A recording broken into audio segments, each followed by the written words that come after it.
Okay Malleshwar గారు, okay అండి. అయితే ఇప్పుడు హైకోర్టు ప్రశ్నించింది గవర్నర్ దగ్గర ఎందుకు ఆగింది అని ఎక్కువగా అంటున్నారు. అయితే గవర్నర్ దగ్గర ఆగిందని ఎందుకు అనుకుంటున్నారు? అంటే బీజేపీ ఫెయిల్ అయిందంటారు, మీరేమంటారు? Good evening juniors Telugu and తోటి ప్యానల్ మెంబర్స్ కు. నేను ఏమంటున్నానంటే గవర్నమెంట్ వైఫల్యాలు కొట్టొచ్చినట్టు కనపడుతున్నాయి. ఇవాళ మేము బీఆర్ఎస్ పార్టీగా ఫస్ట్ నుండి చెప్పింది ఒకటే, మీరు గెలవడం కోసం 420 స్కీములు పెట్టారు, 6 గ్యారంటీలు పెట్టారు. దాంట్లో ఒకటి 42% బీసీ రిజర్వేషన్ సంబంధించినటువంటిది కామారెడ్డి డిక్లరేషన్. దాంట్లో మీరు బ్యాక్లాగ్ పోస్టులు అన్నారు, 20,000 కోట్లు అన్నారు, 42% అన్నారు. ఏది ఇవ్వలేదు, 10,000 కోట్లు ఇవ్వలేదు, 10 రూపాయలు కూడా ఇవ్వలేదు.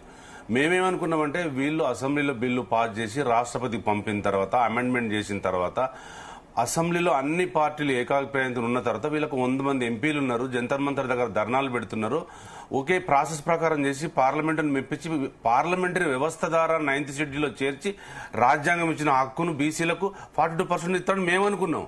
కానీ రేవంత్ రెడ్డి గారికి, కాంగ్రెస్ పార్టీకి అనుభవం లేక, అసలు అర్థం కాక, నాలెడ్జ్ లేక, వాళ్ళకి ఇవ్వాలనే ఉద్దేశం లేకుంటేనే 2018లో పంచాయతీరాజ్ చట్టంలో 29 జీవో తీసుకొచ్చి గౌరవ మందకృష్ణ మాదిగ గారిని, ఆర్ కృష్ణయ్య గారిని ఢిల్లీకి తీసుకెళ్లి ఏబిసిడి వర్గీకరణ చేయండి, బీసీలకు 42% ఇవ్వండి అని చెప్పి కేసీఆర్ గారు ఆ రోజు బిల్లు పెడితే మీరు కోర్టుకు వెళ్లి కాంగ్రెస్ పార్టీ జడ్పీటీసీలు, ఎంపీటీసీలు, సర్పంచులు ఆ రోజు కాకుండా చేసిందే కాంగ్రెస్ పార్టీయే.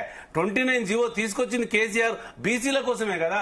దాని గురించి వెళ్ళింది రేవంత్ రెడ్డి గారే కదా, రేవంత్ రెడ్డి గారు మనుషులే కదా.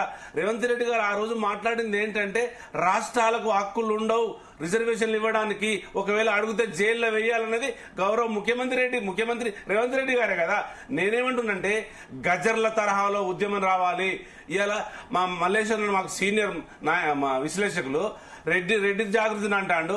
ఆ చట్టంలో ఎక్కడ లేదే. నేనేమంటున్నంటే చట్టంలో అసలు లేని ఈ ఎకనామికల్ వీకర్ సెక్షన్ తెచ్చిర్రు గౌరవ మోడీ గారు. ఇవాళ చట్టంలో మనకు హక్కు ఇవ్వమని చెప్తే ప్రాసెస్ ప్రకారం వెళ్ళాలి కదా. ఎవరు కోర్టుకు వెళ్తే మనకెందుకు? ఒక రెడ్డిని అనడానికి హక్కు లేదు. రేవంత్ రెడ్డి గారు రాష్ట్ర దేశ సౌమార్తాన్ని కాపాడుతాను, రాజ్యాంగాన్ని కాపాడుతానని ప్రమాణం చేసి దాన్ని పక్కన పెట్టి దొంగచాటుగా జీవో తీసుకొస్తే ఆ జీవో 9లా ఓన్లీ 139 కులాలకు సంబంధించిన 42% బీసీల రిజర్వేషన్ ఉంది. దాంట్లో సంచార జాతుల వాటా, సేవా కులాల వాటా, ఉత్పత్తి జాతుల వాటా, నోటిఫైడ్ కులాల వాటా లేదు. నేను డెడికేషన్ కమిషన్ అడిగింది అదే, పూసన్ వెంకటేశ్వరను, ఆర్ కిషన్ గారిని అడిగింది అదే, ఇంప్లిడై అడిగింది కూడా అదే. 9th జీవోలో ఇవాళ రాష్ట్రంలో వెనుకబడడానికి కారణం 60 ఏళ్లు పరిపాలించిన కాంగ్రెస్ గవర్నమెంట్, ఇప్పుడు పరిపాలిస్తున్న 11 సంవత్సరాల బీజేపీ గవర్నమెంట్. హరిజన బస్సులు పక్కకుంటాయి, గొల్లల బస్సులు పక్కకుంటాయి, సాకర్ల బస్సులు పక్కకుంటాయి. ఇవాళ వెనుకబడడానికి కారణం కాంగ్రెస్ పార్టీయే. మీరు ఇచ్చిన 9th జీవోలో ఎవరెవరి వాటా తేల్చమని చెప్పలేదు. నేను ఇంకో మాట చెప్తున్నంటే అన్ని పార్టీలకు ఇవాళ అన్ని పార్టీలను బీసీ నాయకులు ఏకం కావాలి. ఇవాళ అన్ని పార్టీలను చెండాడాలి. కేంద్ర ప్రభుత్వంలో ఆ 9th షెడ్యూల్ చేర్చడానికి ఇవాళ 8 మంది బీజేపీ ఎంపీలు, 8 మంది కాంగ్రెస్ ఎంపీలు ఉన్నారు. ఎందుకు కొట్లాడడం లేదు? 56 సార్లు రేవంత్ రెడ్డి గారు ముఖ్యమంత్రి పోయి ఒక్క బీసీ గురించి ఎందుకు అడగలేదు? ఇవాళ మీరు ఇచ్చినటువంటి 35 కార్పొరేషన్ల 26 రెడ్డిలకే ఇచ్చారు కదా, ఓన్లీ 3 బీసీలకే ఇచ్చారు కదా. నిజాయితీ ఉంటే ఇప్పుడు మినిస్టర్లు ఖాళీ ఉన్నాయి, మీరు ఇవ్వచ్చు కదా. ఇప్పటికైనా చిత్తశుద్ధి ఉంటే ఇవ్వడానికి ఆస్కారం ఉంది, తేవడానికి ఆస్కారం ఉంది. 42% కేంద్రంలో ఉన్న మంత్రులు, కేంద్రంలో ఉన్నటువంటి ఎంపీలు, ఇలా బీజేపీ వాళ్ళు, కాంగ్రెస్ వాళ్ళు ఏకమైతే అసలు ఈడబ్ల్యూ చట్టం ఎవరు అడగకుండా తెచ్చిరన్న. 7% ఉన్న వాళ్ళకు 10%, మనం 60%. ఇంకొకటి ఏంటంటే రేవంత్ రెడ్డి గారి వైఫల్యం ఎట్టుందంటే రేవంత్ రెడ్డి గారికి చట్టాల మీద అవగాహన లేదు. బీసీలు ఎంతమంది ఉన్నో తెలియదు, నోటిఫైడ్ కులాలు తెలియదు, ఈ జీవోలు తెలియదు. వాళ్ళు చేసిన కులగణనే బూటకం, అసలు బయట పెట్టలేదు. ఎవరెవరి నిష్పత్తి ఎంత ఉందో చెప్పట్లేదు. ఇప్పుడు బీఆర్ఎస్ కూడా బయట పెట్టలేదు కదా. చెప్తున్నా అదే వస్తున్నా. గౌరవ కేసీఆర్ గారు 3 లక్షల మంది ఎలిమినేటర్లను పెట్టి 2000 బిఫోర్ చేసినటువంటి మా గవర్నమెంట్ లో మేము బయట పెట్టినాము. ఎంహెచ్ఆర్డి వెబ్సైట్ లో ఇప్పుడు ఉంది, చూసుకోండి. నేను చెప్తున్నా కదా, లేకపోతే అప్పుడు బీఆర్ఎస్ అడగండి. ఒకే రోజులో చేసినాం, మేము చేసిన దాంట్లో చట్టబద్ధత ఉందా లేదా మీరు పక్కన పెట్టండి. కానీ ఇలా మీరు చేసిన కులగణన, ఎలక్షన్ కమిషన్ ఇచ్చినటువంటి కులగణనకు అది నోటిఫై చేసిన దానికి దీనికి తేడా లేదు. ఇలా రేవంత్ రెడ్డి గారు 3,36,00,000 మంది స్ట్రెంత్ ఉందంటుండు. కేంద్రం ఏమో 4 కోట్ల మంది ఉన్నారు, 3 కోట్ల మంది ఓటర్స్ ఉన్నారని చెప్తున్నారు. కేంద్రం చెప్పింది నిజమా, ఎలక్షన్ కమిషన్ చెప్పిన రేవంత్ రెడ్డి గారు చెప్పింది నిజమని అర్థం కావట్లేదు. ఇలా డెడికేషన్ కమిషన్ హైకోర్టు వేయించింది, వాళ్ళు వేయలేదు. బీసీలకు 42% ఇవ్వాలని వాళ్ళకు లేదు. ఉంటే ప్రాసెస్ వైజ్ గా వెళ్ళాలి, తమిళనాడు తరహాలో వెళ్ళాలి. బీసీలు ఇలా ఇంటలెక్చువల్ అందరూ పిలుచుకోవాలి, అన్ని పార్టీలో ఉన్న బీసీ నాయకులను పిలిపించుకొని సెమినార్ పెట్టి ఎవరెవరి వేట తేల్చండి, కొట్లాడదాం పవన్ పిల్లాలి. జంతర్ మంతర్ దగ్గర డొమ్మరగడ్డలు ఎత్తాడు రేవంత్ రెడ్డి గారు. మళ్ళా రాహుల్ గాంధీ ప్రధానమైన తర్వాత 42% తీసుకుందాం అన్నాడు. గింత అన్యాయం. 60 ఏళ్లకెళ్ళి చేసిన కాంగ్రెస్ గవర్నమెంట్ మోసాలు, ఈ 22 నెలలు చేసిన మోసాలు అంతా ఇంత కాదు. ఇలా బలిపశులు అవుతుంది ఓన్లీ బీసీ వాదులే. మేము అందుకనే అంటున్నాం, మేము కేసీఆర్ గారు దున్నపోతులు ఇచ్చిండు, బర్రెలు ఇచ్చిండు, గొర్రెలు ఇచ్చిండు అంటే అవును, ఒక తరం అంతా వెనుకబడ్డది, చదువుకోలేదు. ఇలా అనగారిపోతున్నారు కాబట్టి అందరూ బాగుండాలని శ్వేత విప్లవం, నీలి విప్లవం, హరిత విప్లవం తీసుకొచ్చింది కేసీఆర్ గారు కదా. దళిత బంధు ఇచ్చింది కేసీఆర్ గారు కదా. బీసీ బంధు ఇచ్చింది కేసీఆర్ గారు కదా. ఇవాళ బీసీలు చదువుకోవాలని మహాత్మా జ్యోతిరావు పూలే స్కాలర్షిప్ పెట్టింది కేసీఆర్ గారు కదా. విదేశీ విద్యను అందించింది కేసీఆర్ గారు. 22 నెలల్లో ఒక్క బీసీకి ఒక్క రూపాయి కూడా స్కాలర్షిప్ లేదు, విదేశీ విద్య రేవంత్ రెడ్డి గారు. మొత్తం మోసం. 18,500 కోట్లు ఫర్ మంత్ ఇన్కమ్ ఉంటే 18,500 కోట్లు పర్ మంత్ ఇన్కమ్ ఉంటే ఇవాళ 13,000 కోట్లకు తెస్తున్నాడు. ఎక్కడ ఇన్కమ్ సృష్టించిండు రేవంత్ రెడ్డి గారు? 2,50,000 కోట్లు ఇవాళ అప్పు చేసిండు. ఇప్పటికీ 6 లక్షల కోట్లు అర్థం కాని పరిస్థితిలో ఉన్నది. అన్ని వైఫల్యాలే. కాళేశ్వరం మీద, ఈ ఫార్ములా రేస్ మీద, విద్య మీద అన్ని కమిషన్ లేచి పక్కన ఉంటుండ్రు. విద్యా మినిస్టర్ ఉండరాండి ఇప్పటివరకు 22 నెలలు. భారతదేశం పుట్టిన స్వాతంత్రం వచ్చినప్పటి నుంచి ఇప్పటి వరకు 22 నెలలు మినిస్టర్ లేని గవర్నమెంట్ ఏంటంటే కాంగ్రెస్ ప్రభుత్వాన్ని. హోమ్ మినిస్టర్ లేడు. రేటు పేరు ఏమంటారు? అసలు హత్యలు ఎట్లా జరుగుతున్నాయి, ఏం జరుగుతున్నాయి? అడ్మినిస్ట్రేషన్ ఉందా? బీసీల మీద కలెక్టర్ల సమీక్ష పెట్టిండా? ఏం చేసిండు రేవంత్ రెడ్డి? ఏం చేయలేదు. ఆయన ఆస్తులు పెంచుకుంటుండు, వాళ్ళ అల్లుని ఆస్తులు పెంచుకుంటుండు.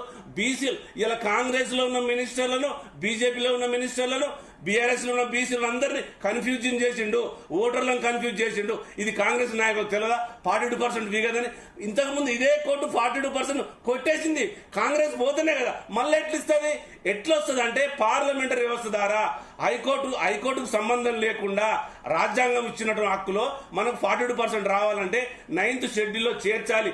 చేర్చి వదిలిపెట్టకూడదు, చేర్చి మళ్ళీ రీచట్టం చేయాలి. ఎందుకంటే ఏ ముఖ్యమంత్రులు, ఏ ప్రధానమంత్రులు వచ్చినా కూడా దీన్ని తీయడానికి వీల్లేదని.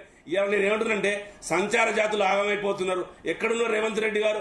ఇప్పుడు ఈడబ్ల్యూ చట్టం తీసుకొచ్చింది ఎవరు అడిగిరని తెచ్చారు అంటే అగ్రకులాల్లో ఉన్నటువంటి బీసీలకు మేము ఇవ్వాలంటున్నాం. దాంట్లో కూడా లొసుకులు ఉన్నాయి. 10% ఇవ్వద్దు. ఎంత జనాభా ఉందో అంత జనాభానే ఇవ్వాలి. 6% 5% వస్తే అందరు స్వాగతించేవాళ్ళు. దాని గురించి రేవంత్ రెడ్డి మాట్లాడు అంటే ఎక్కడ వైఫల్యం?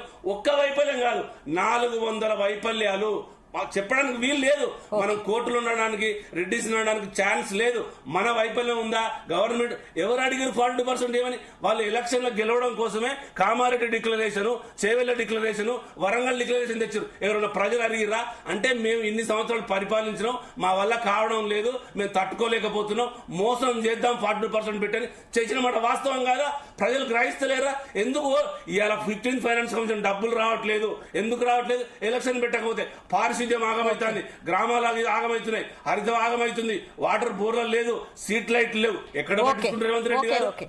ఓకే వెంకటేశ్వర గారు, దామోదర్ రెడ్డి గారు మీరు చెప్పండి. బీజేపీ వైఫల్యం ఏం లేదా అంటే అసలు ఈ ప్రాసెసే కరెక్ట్ కాదా? మీ పాత్ర ఏంటి అసలు బీజేపీది?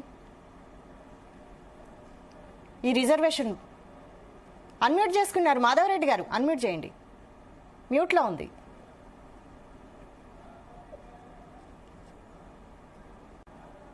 అన్మ్యూట్ చేయండి మాధవరెడ్డి గారు. ఇప్పుడు మా అధ్యక్షుడు చాలా క్లియర్ గా బీసీ రిజర్వేషన్స్ ఎప్పుడైతే వీళ్ళు జీవో తీసుకొచ్చిన రోజే చాలా క్లియర్ గా చెప్పారు, మేము దీన్ని అడ్డుకోమని చెప్పారు. అడ్డుకోలేదు. మా తరఫున ఎక్కడ కూడా ఎవరు కేసులు వేయలేదు. కేసులు ఎవరు వేసిండ్లా అంటే అడ్డుకోలేదంటే గవర్నర్ దగ్గర ఎందుకు ఆగిందండి బిల్లు? గవర్నర్ ఎందుకు ఆమోదించలేదు? ప్రతి చెప్తాను. కేసులు వేసింది ఎవరు అంటే బీఆర్ఎస్ సంబంధించిన వాళ్ళు, ఇంతమంది బీఆర్ఎస్ లో ఉన్నారు, కాంగ్రెస్ లో ఉన్నారు. వాళ్ళే రెడ్డి జాగృతి వాళ్ళు వేసిండ్లు అని చెప్పారు. కరెక్ట్, అది 100% అటు కేసులు వేసింది వాళ్ళే. ఫస్ట్ బేసికల్ గా రేవంత్ రెడ్డి ఏం చెప్పాడు, నీకు బీసీ డిక్లరేషన్ ఇచ్చినప్పుడు 6 నెలల లోపల బీసీ రిజర్వేషన్ గురించి డిసిషన్ తీసుకుంటామని చెప్పారు. ఇప్పుడు ఎన్ని నెలలైంది? 18 months అయింది. ఏం చేశాడు? అసెంబ్లీలో బిల్లు పెట్టాడు, గవర్నర్ కాలేదు. ఏం చేయాలి? అఖిలపక్షం మీటింగ్ పెట్టాడా ఎప్పుడన్నా? అఖిలపక్ష పార్టీ వాళ్ళని పిలుచుకొని ఈ విధంగా ఉన్నది, మన గవర్నర్ దగ్గర పోదాము, రాష్ట్రపతి దగ్గర పోదాము అని చెప్పేసి ఎక్కడైనా మాట్లాడిందా? మాట్లాడలేదు. ఆయన మేము ఎక్కడ దాని గురించి మాట్లాడలేదు. బీసీలకు అన్యాయం జరగకూడదు